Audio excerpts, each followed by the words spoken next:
তো রাত বাজে এখন 11টা, আর এখন আমাদের বছরের প্রথম পিকনিক কিন্তু শুরু হয়ে গেছে। আর কি কি রান্না আছে পিকনিক একটু দেখাও। কেন গো দাদা, তুমি দেখতে পাচ্ছ না তোমাদের বাড়িতে কি রান্না হচ্ছে, নাকি তোমার চোখে ছানি পড়েছে?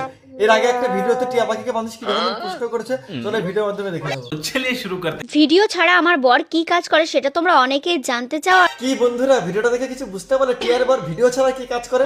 টিয়ার বার ভিডিও ছাড়া ন্যাকামি করতে পারে, তাছাড়া কোনো কাজ বাজ করে না। কারণ প্রত্যেকটা ভিডিও শুট নেয় এই টিয়ার বর, আর মাঝখানে এরকম ন্যাকামি করে যে আমাদের বাড়িতে কি রান্না হচ্ছে তোমরা কি জানো?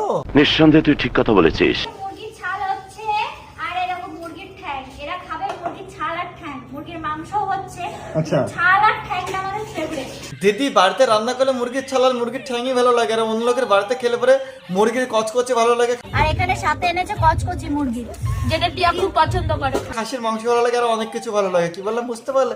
লোকের বাড়ি খেলে তো আর টাকা লাগে না, নিজের বাড়ি কিনে খেতে গেলে টাকা লাগবে, তখনই মুরগির ছাল আর মুরগির ঠ্যাং আসে।